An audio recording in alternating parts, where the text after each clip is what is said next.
बहुजन India news स्टुडिओमध्ये आपलं स्वागत आहे। आता जाणून घेऊया ताज्या घडामोडी। वर्धा केंद्राच्या एक दिवसीय शिबिराला 639 शिबिरार्थींची उपस्थिती। नमस्कार, बहुजन इंडिया न्यूज स्टुडिओमध्ये आपलं स्वागत आहे। जाणून घेऊया ताज्या घडामोडी। त्रिरत्न बौद्ध महासंघ वर्धा या केंद्राच्या वतीनं मंगळवार दिनांक 3 मार्च 2026 रोजी आयोजित एक दिवसीय धम्मशिबिर अत्यंत यशस्वीरित्या आणि उत्साहपूर्ण वातावरणात संपन्न झाले। सदर शिबिराला 639 धम्मबंधू भगिनींची प्रत्यक्षात उपस्थिती लाभली ही अत्यंत समाधानाबरोबरच आनंदाची बाब आहे। लोकांचा उत्स्फूर्त प्रतिसाद पाहून मन कृतज्ञतेने भरून आले। विशेष म्हणजे 31 संघ सदस्यांची उपस्थिती या शिबिराच्या यशाची खास साक्ष देणारी ठरली। धम्मचारी श्रद्धाप्रिय अमरावती यांनी 7 प्रकारचे आध्यात्मिक ध्यान, खऱ्या सुखाचा खजिना या विषयावर अत्यंत प्रभावी, समर्पक आणि हृदयस्पर्शी मार्गदर्शन केले। त्यांच्या विचारांनी शिबिरार्थ्यांना अंतर्मुख व्हायला प्रेरणा मिळाली।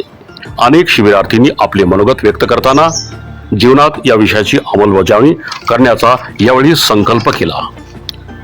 शिबिरार्थींच्या प्रश्नांना त्यांनी अत्यंत संयमपूर्वक आणि स्पष्टपणे उत्तर दिली, ज्यामुळे सर्वांना समाधानकारक अशी दिशा मिळाली। शिबिरांचे प्रास्ताविक धम्मचारिणी दीपवती यांनी सुंदररित्या केले, तर ध्यानसत्र धम्मचारी मंजू कीर्ती यांनी अत्यंत शांत प्रसन्न वातावरणात केले।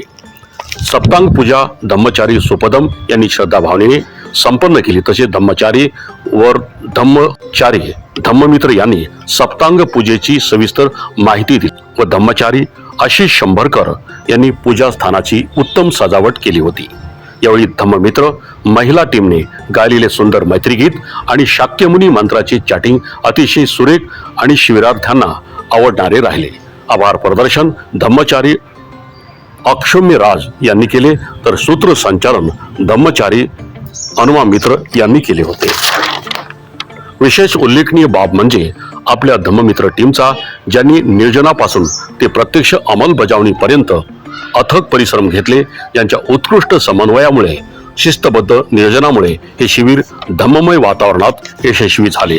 सर्व शिबिरार्थी पहिल्यापासून ते शेवटपर्यंत उपस्थित राहिले हीच खरी दमदार आयोजनाची नियोजनाची खरी पावती होय। बहुजन इंडिया न्यूज स्टुडिओसाठी प्राध्यापक दारुंडे सरांसह मी रामबीडकर, वर्धा।